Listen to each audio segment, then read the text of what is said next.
الرياضيه ب 517 حصان وتسارع تحت الخمس ثواني، عائليه بسبع مقاعد ومساحات داخليه واسعه، انيقه بتصميم مستقبلي بيقلل مواجهه الهواء، وطبعا كهربائيه بس بتمشي 635 كيلومتر في الشحن، وفخمه اكيد بجوده خاماتها، واخيرا غنيه بكل التجهيزات وانظمه الامان. بي واي دي تانج فلاج شيب. بي واي دي تانج بتيجي بموتورين كهرباء، موتور خلفي 200 كيلو واط وموتور امامي 180 كيلو واط مع اول ويل درايف، بيطلعوا 517 حصان وبيطلعوا عزم 680 نيوتن متر. وعلى الشمال هنا بيكون مكان الشاحن الدي سي السريع، انما على اليمين هنا بيكون مكان الشاحن الاي سي البطيء. كراسي بتاعت الصف الثاني هنا لون الجلد بتاعها مميز جدا، وخامه الجلد هنا كلها بريميوم. مرايه وسطيه بيكون فيها تعتيم ذاتي، وفوقيها هنا بيكون في كاميرا اماميه علشان العربيه هنا فيها كاميرا زي بتاعت موبايلك بالظبط، تقدر تصور فيديو او تقدر تصور صور عاديه، تقدر تاخد لنفسك صور سيلفي او ممكن تصور صور من بره العربيه بالمنظر ده. والصور السيلفي هنا بيكون صورتها حلوه جدا، تقدر تقلب فيها زي ما انت عايز. قطعة كروم حجمها كبير بين الفوانيس مع 6 حساسات اماميه ورادار امامي، فوانيس اماميه 4 قطع فول LED في الواطي والعالي، وفجات بالعرض رفيعه في الاكسدام من تحت.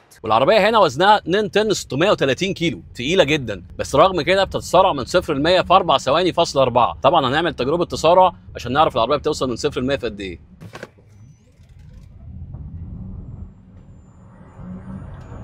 اوف. شاشة الترفيه الوسطية كبيرة جدا بمقاس 15.6 انش، وبيكون فيها اندرويد اوتو ابل كار بلاي، وطبعا فيها التحكم في المساج بتاع الاربع كراسي والتبريد والتسخين، والكرسيين دول طبعا بيكونوا كهرباء بالكامل وفيهم تبريد وتسخين ومساج زي اللي قدام بالظبط. الكرسي اللي على اليمين هنا بيكون فيه مخارج شحن USB وبيكون فيه مكان تخزين، والكرسي اللي على الشمال ده بيكون فيه مكان لاثنين كاب هولدرز بيخرجوا بالمنظر ده. جنوط رياضيه مقاس 21 تو تونز بكاوتش مقاس 265 على 45 مع كاليبرز بريمبو اوريجينال وديسكات فيها تهويه، كاميرات 360 درجه وان اف سي في المرايه، بتفتح منه العربيه عن بعد وبتشغل التكييف وتظبط درجه الحراره، مع بطاريه بي واي دي بليد 108.8 كيلو وات ساعه، الاكثر اعتماديه في العالم، تمشي 635 كيلو في الشحنه الواحده. في هنا كاميرا في القايم اللي على الشمال بتراقب عين اللي سايق علشان لو تعبان تقدر تحذره، والدركسيون هنا كهرباء بيتحرك في 4 اتجاهات جوه وبره وفوق وتحت، خامته من الجلد البريميوم وبيكون دي بايلوت، وعلى الشمال بيكون التحكم في الكروز كنترول وان انت تروتيت الشاشه اللي في النص بالمنظر ده.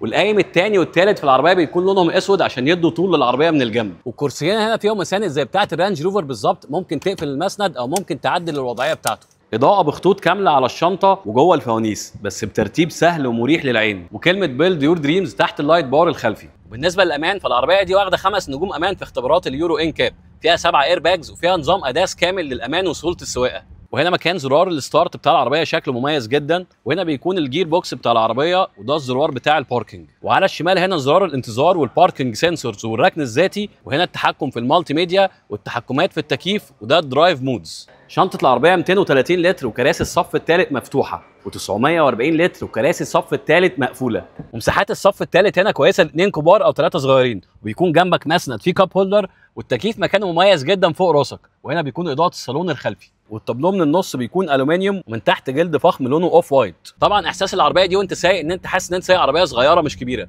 بس رغم كده على طول حاسس بوزنها الكبير 2 طن 630 كيلو. وهنا بيكون مكان الشاحن بتاع العربيه، وهنا بيكون الكابل الفي 2 ال اللي بيطلع لك مشترك من الناحيه الثانيه توصل عليه اي جهاز زي التلفزيون او البلاي ستيشن، وهنا مكان السائل بتاع الاخرام بتاع الكاوتش، ووراه هنا بيكون الكمبريسور بتاع الهواء اللي بتزود بيه الهواء، والعربيه معاها كل الاكسسوارز الاضافيه اللي تقدر تستخدمها في كل الحاجات الثانيه. الساوند سيستم هنا بيكون داين اوديو، وخامات الابواب الخلفيه بتكون بريميوم زي قدام بالظبط. شاشه العدادات هنا ديجيتال بمقاس 12 انش و3 وهنا بيكون مكان الشاحن الوايرلس، ومسند العربيه بيفتح جزئين، وجواه بيكون مساحه تخزين كبيره فيها 2 USB ومخرج 12 فولت. الكراسي بتاعت الصف الثاني هنا قعدتها مريحه والمساحات بتاعتها كبيره جدا، والبانوراما بتكون واصله لحد راسك وانت قاعد، عشان كده فتحات التكييف على الجنب عشان تجيب لك التهويه بطريقه افضل. وفي النص هنا بيكون في مكان مخرج 220 فولت ومخرج USB وتايب سي، وهنا مكان الزون الثالث للكنبه الخلفيه ومكان التبريد والتسخين للكراسي اللي ورا. والعزل بتاع العربيه هنا فوق الممتاز، انت حرفيا معزول 100% عن الاصوات الخارجيه وانت ماشي. الاضاءه المحيطه هنا بعرض التابلو كله ما عدا العدادات والشاشه الوسطيه،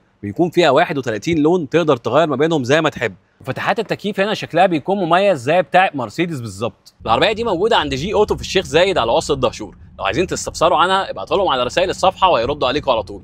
انا ماجد جاد وبحاول افرجك على العربيات بطريقه سهله، لو عايز تشوفني مره ثانيه يا ريت تعملي فولو. سلام.